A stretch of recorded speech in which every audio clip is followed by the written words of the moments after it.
Bismillahirrahmanirrahim. Assalamualaikum warahmatullahi wabarakatuh.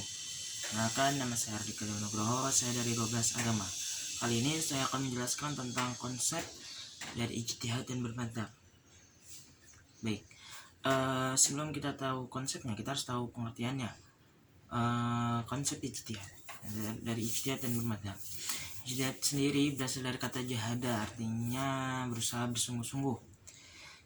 Secara istilah kita dapat artikan bahwasanya pencurahan secara maksimal dalam menentukan hukum syara yang berdasarkan dalil-dalil yang tafsili.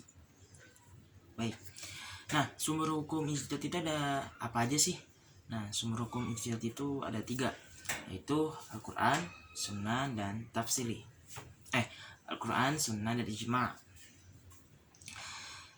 Nah, dalam zaman Rasulullah, ijtihad itu menggunakan ijtihad berwahyu, jadi langsung dari Rasul apabila tidak ada di Al-Quran. Nah, setelah Rasul wafat, banyak sahabat yang menggunakan cara yang sama, itu ijtihad berwahyu, apabila tidak menemukan hukum yang ada di Al-Quran ataupun yang ada di sunnah hadis. Nah, zaman dulu itu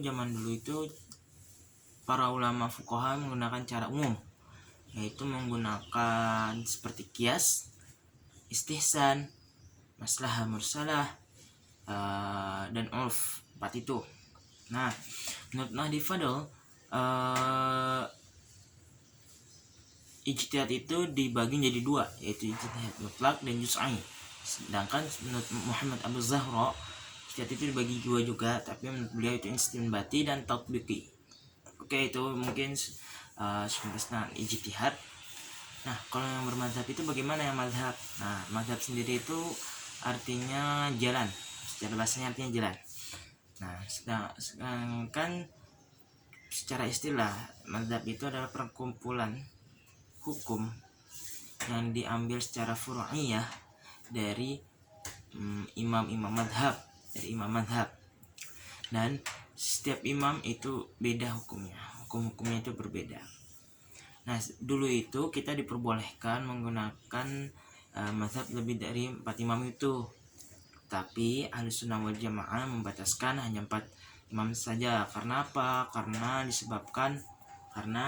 itu murid-murid dulu itu membukukan hukum-hukum itu dari guru-guru madhabnya itu, dimana agar terjamin kevalitan dan kemutawatiran hukumnya dan madhabnya.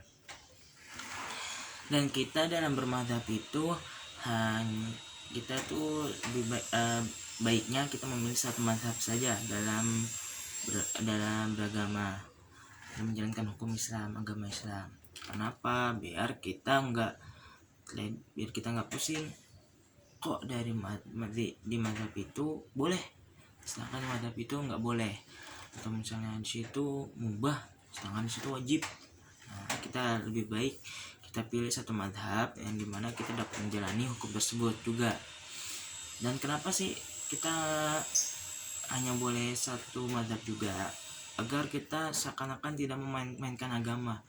Yang awalnya kita milih madhab Syafi'i misalnya, tapi karena misalnya di salah satu hukumnya itu memberatkan kita, sedangkan yang Maliki itu memudahkan kita mau kayak tiba-tiba milih yang Maliki. Nah, itu yang tidak diperbolehkan seperti itu.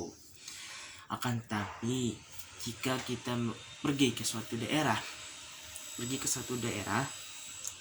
yang berbeda madhab, dan misalnya itu di mazhab di daerah itu memang berbeda dengan kita, sepahaman kita, dan tapi tetap membenarkan agama Islam, tetap membenarkan hukum syara yang benar, menegakkan hukum syara yang benar, kita boleh mengikuti mazhab yang ada di daerah tersebut.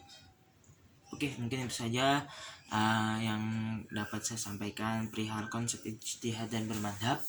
Mudah-mudahan bermanfaat. Mohon maaf apabila ada kesalahan, karena kebenaran itu hanya milik Allah SWT, dan kekurangan dan kelebihan itu hanya dari saya. Wabillahi taufiq wal hidayah. Semoga bermanfaat dan kita diberikan kesehatan, keselamatan dan bermanfaatnya ilmu dari Allah Subhanahu wa taala. Wabillahi taufiq wal hidayah. Wassalamualaikum warahmatullahi wabarakatuh.